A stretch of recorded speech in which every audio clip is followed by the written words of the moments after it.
It's Friday, May 15th, and this is news and commentary from America's Heartland. You're watching Heartlander News. Well, hey there, and welcome in to Heartlander News. I'm Chris Stigall. The governor of California, Gavin Newsom, who has future political aspirations of his own. California has a myriad of problems, not the least of which we just found out one of their towns was being governed by a Chinese spy. Now Gavin Newsom's former chief of staff has pled guilty. A plea deal in California shines a remarkable light on the lives of the chief of staff of Gavin Newsom and Gavin himself, a woman called Dana Williamson, former chief of staff to Gavin Newsom, having served in that role from 2023 and 2024. Facing a 23-count indictment, she pled guilty to 3 federal crimes: bank fraud, submitting a false tax return, and making a false statement to federal agents. Sentencing not scheduled yet. That plea deal also requires her to pay $725,000 in restitution to HHS.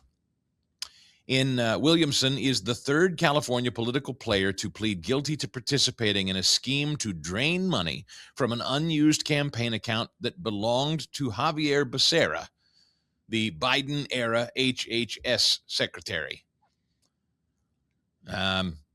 It's now... and Becerra, of course, is the leading candidate for California's governor.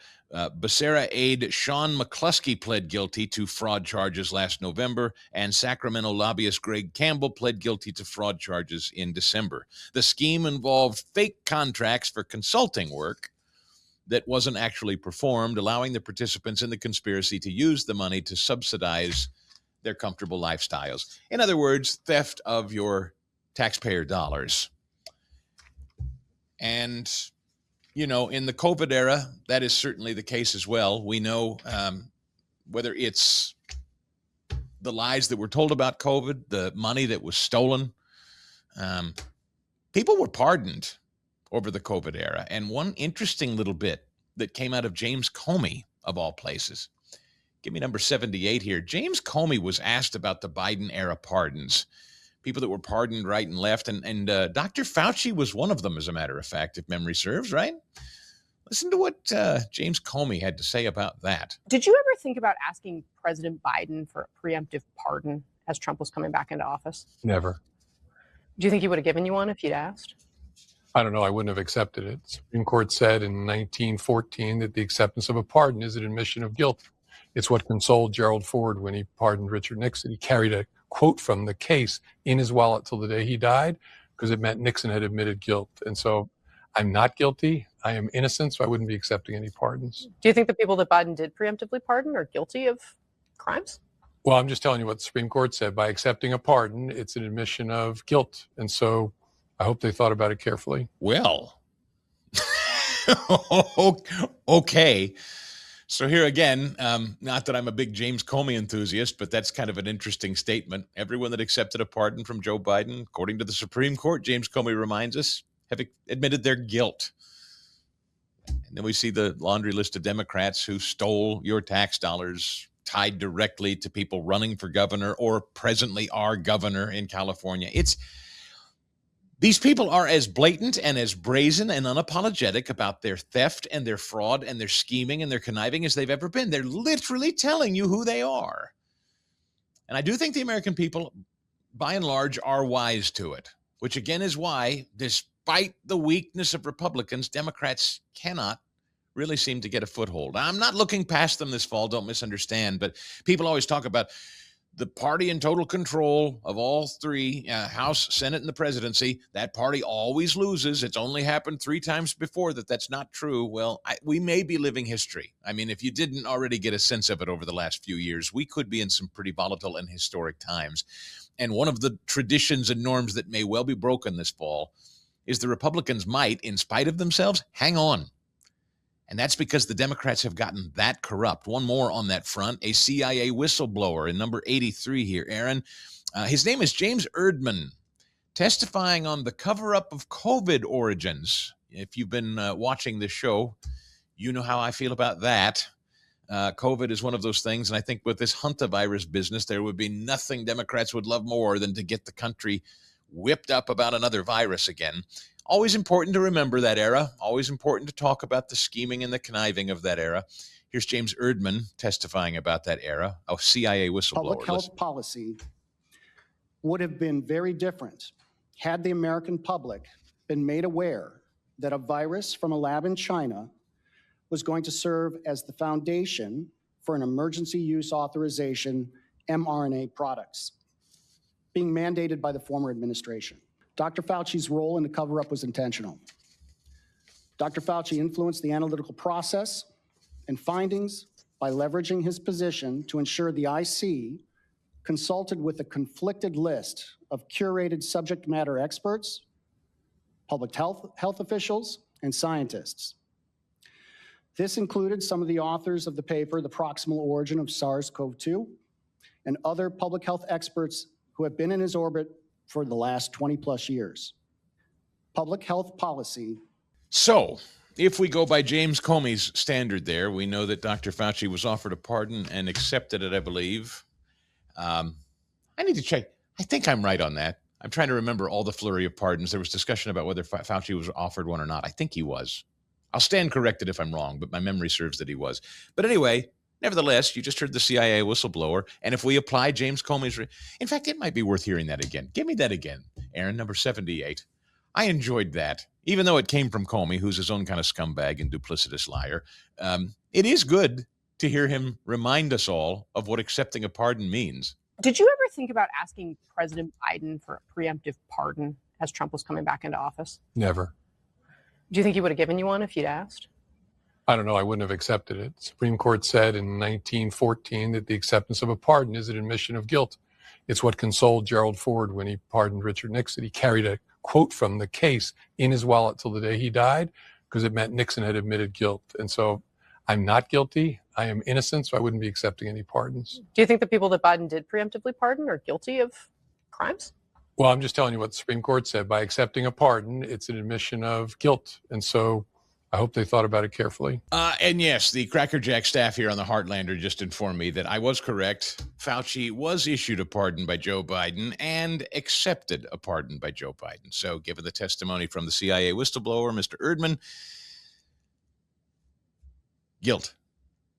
So, you know, as you continue to see hysterical headlines, I just remind you, CDC not requiring hantavirus cruise passengers to isolate at home. The Hill's trying to do it again. The CDC saying this week that the hantavirus remains a low public health risk, and while the agency is encouraging American passengers of the infected cruise ship to isolate at home, the absence of a formal quarantine order means those individuals can go into public if they choose.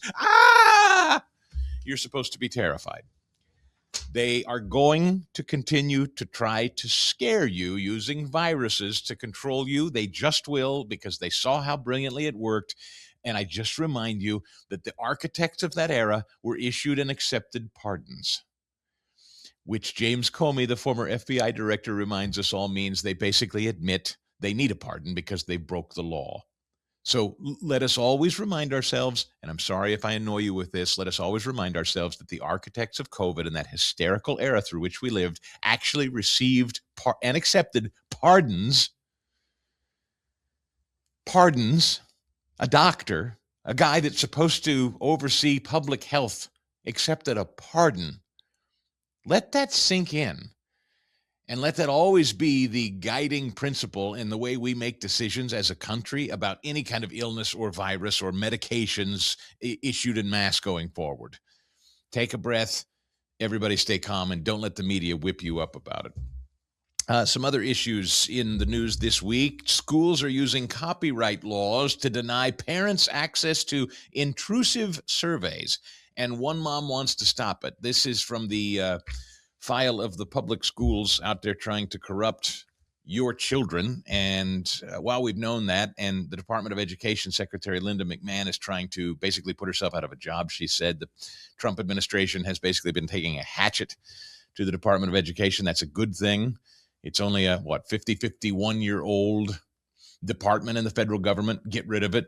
Good riddance. School choice, extremely necessary. I personally, our daughter, who's still of school age, she's in a private Christian school. We have a lot of friends, and I've seen a lot of advancement in homeschool, pod schools, Certainly private Christian schools. I'm not saying every public school is bad. I know that particularly those of you that live in smaller communities or rural communities, you love your public school, and it's not full of lunatics. Culturally, they're generally, they share your views and values. And so I understand that. It is not universally true that inside every public school are lunatics. However, the Supreme Court has reaffirmed parental rights in public schools and access to federal courts this year, reinstating a permanent injunction against California's so-called gender secrecy policies. Remember this? California tried to pass a law that effectively said it was illegal for a teacher to tell the parents of a student that he or she believes them to be trans. And so effectively, what does that mean? A law in California was drafted to codify secrecy between parents and students. Let that sink in.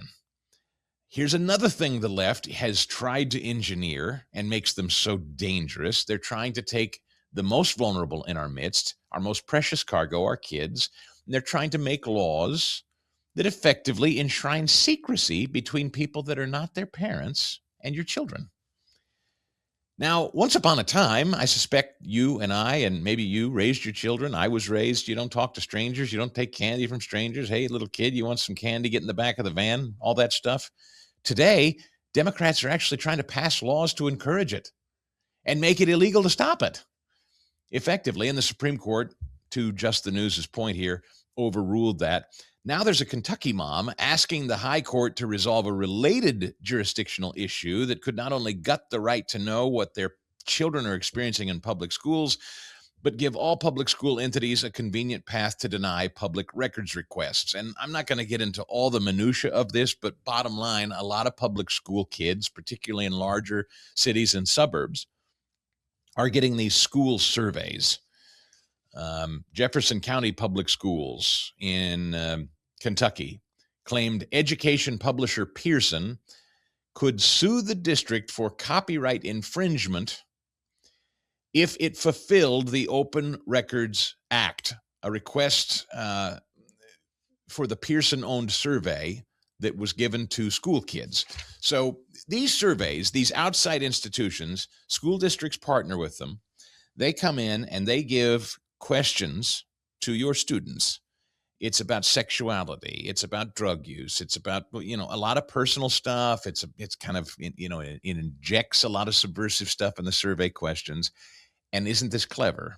The school district introduces this to the kids. The kids take the survey. The kids come home and tell their parents, hey, we took this survey today. It asked me if I'm trans or if I know anything, I'd done drug, blah, blah, blah. And the parent says, what is this survey now? The parent goes to the school and says, excuse me, what was the survey you gave to the kids? And they say, well, it was, and they bumble through some answer. And then the parent says, I'd like to see that survey, please. The debate right now is, must the school hand over the survey to the parent? And the position of this school district in Kentucky is, we can't. Copyright violation. Can you imagine this? I mean, yes, you can, because we're talking about Democrats. I want you to consider this when you put your kid in public school. Your school district can partner with outside firms to come in and survey your kids and ask them a bunch of questions that you may or may not approve or even know of. And when you ask, I'd like to see this survey, the school district can say, no, the private firm we partnered with, that stuff is copywritten, so it's not subject to open records requests. Your public school system that you pay taxes for, that you put your child in, can administer tests and surveys to them and keep them secret from you because copyright infringement. Now, what the hell is that about exactly? And I think the Supreme Court will ultimately, of course, come down on standing with parents here. It's outrageous that a school district could keep anything secret from you. Is it not? I defy you to share with me what you think a school district should be allowed to keep secret from you as a parent. Can you name it? Of course you can't.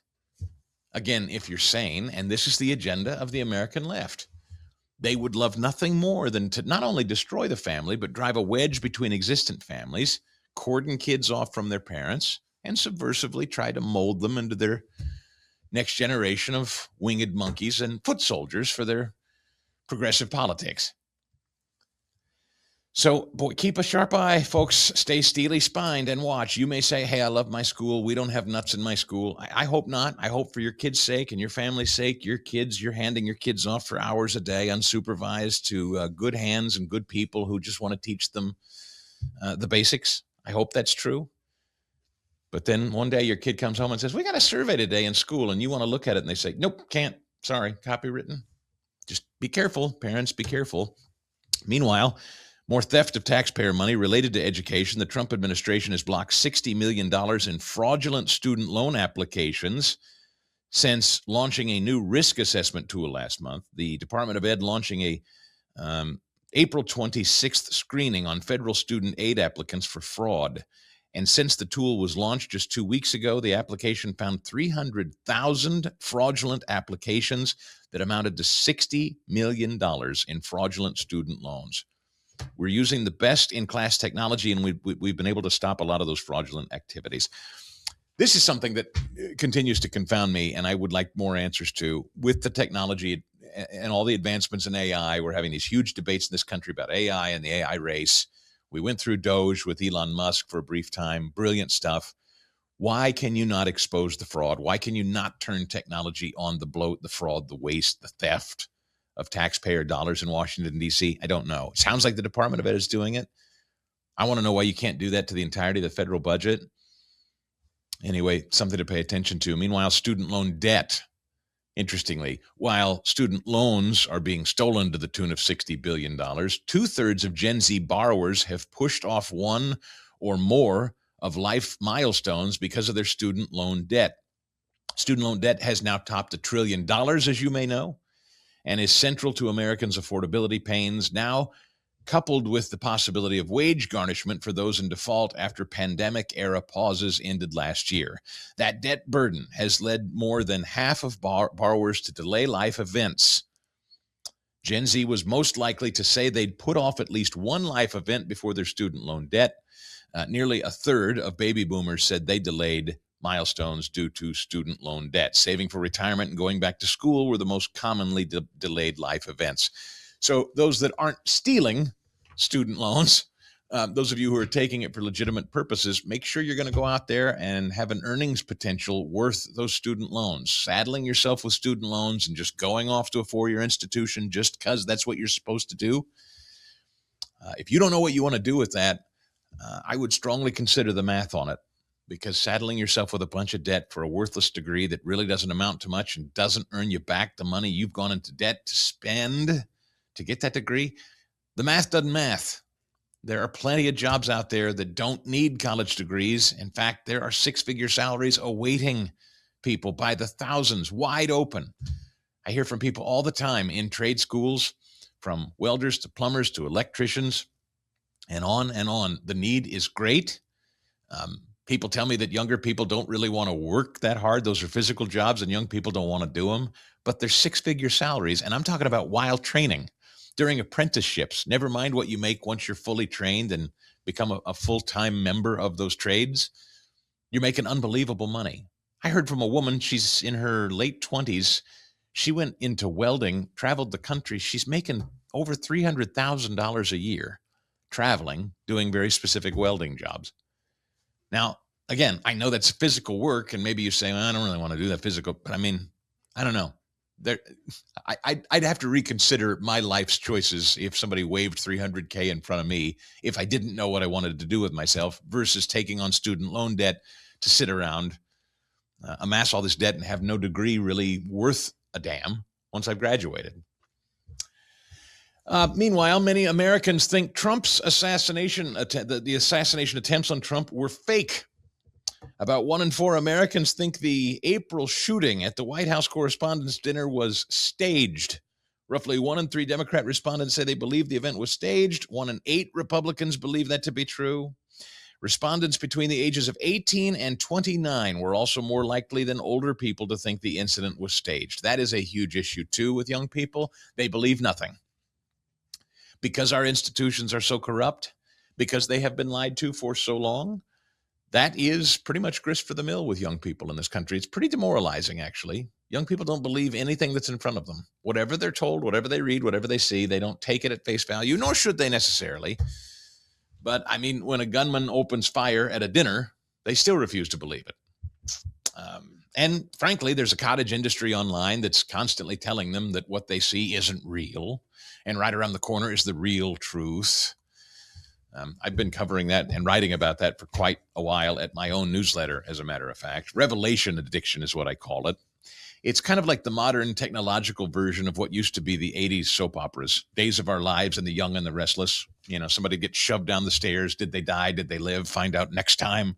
That's basically today where we find ourselves in the digital era. There's always a secret. There's always something to discover right around the corner in the next episode. In fact, we ought to try that here at the Heartlander one of these days. That might be a good programming hook. Leave you hanging. Pope Leo is setting Catholics on a collision course with AI. This is very interesting. Pope Leo expected to sign his first encyclical. I don't know what that is. You Catholics know what that is. I do not. I'm sorry. No disrespect. As soon, Aaron, are you Catholic in there? Just asking. Doesn't matter. Not a survey. I don't mean to do that public school survey thing. You Catholic? You know what that means? An encyclical? I think I'm saying that right. Pope Leo signing his first encyclical. So anyway, it's a document. It would become the Catholic Church's clearest attempt yet to place human dignity, labor rights, and ethics at the center of the AI race. Catholic and European outlets are reporting that Leo is poised to sign this, focused specifically on AI's impact on people and working conditions. It will argue technology must remain subordinate to the human person, not the reverse, and that AI systems should protect workers' creativity and moral agency.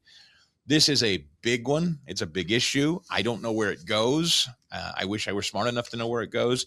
I know people in the Heartland are particularly concerned about these data centers that are being built up. They're concerned about electric, water, eminent domain, just land usage in general, noise, and that sort of thing. President Trump has said that these AI data centers ought to be energy self-reliant, building their own nuclear power plants or reactors or what have you. It's a complex issue. Look, AI's on the rise. There's no doubt about it. It's here. So how do you power it all? And if we're in some sort of arms race with China over it, there's a lot of pushback against it right now. And so Pope Leo now bringing the Catholic Church into that debate. It will be one to watch for certain. Listen, before I close today, one other thing about this week that you may or may not know. This week happens to be National Police Week, if you didn't know that. Back in 1962, John Kennedy, the president, started Police Week so that Americans could take time every May to honor the men and women who wear the badge and to remember those who paid the ultimate price protecting the rest of us. Today itself of Police Week happens to be Peace Officers Memorial Day, just in case you did not know. So if you didn't, so you know, hopefully we'll all pause and remember the fallen heroes, the men and women who wear the badge, the officers who kissed their families goodbye, headed home to work, or headed to work rather, and then never made it back home. These are the people we remember today. That kind of sacrifice should never feel routine to any of us. Think about what their service really means. The vast majority of us sound asleep at 3 a.m., the dark of night, middle of night, early in the morning. These are people who are rolling up on some kind of domestic disturbance, or they're walking into a situation the rest of us would run from. That traffic stop on a dark highway or in an alley, or some kind of gruesome accident scene. They see tough stuff. And we can't take the courage and dedication of our police for granted. Once people stop feeling safe, everything starts to unravel. Families suffer, businesses leave, communities weaken, and freedoms are lost. As a civil society, we can only function if good people like the men and women who wear the badge are willing to stand in the gap between the order and the chaos. And so that's why our police officers, they deserve more than just thanks this week. They deserve our full support all the time. Democrats are constantly telling us that law enforcement officials are the enemy. We know better. Law enforcement deserves good equipment, proper staffing, fair pay, and the respect they've earned. So we hope that those in positions of authority will always fight to protect the men and women who protect us and our neighborhoods and uphold the rule of law. And to every officer out there today and this week, and every family, by the way, who has lost someone in the line of duty, all of us thank you. We here at the Heartlander see you. We honor you, and we will never forget what you've given. God bless our law enforcement and their families on this National Police Week and this Peace Officers Memorial Day on this Friday, May 15th. That'll do it for us today from America's Heartland. Be sure to stay close by subscribing to Heartlander News on YouTube. And every new show, when it pops up there, we hope you'll give it a like. We hope you'll comment too. We're glad to have you along, and we will see you right here next time on Heartlander News.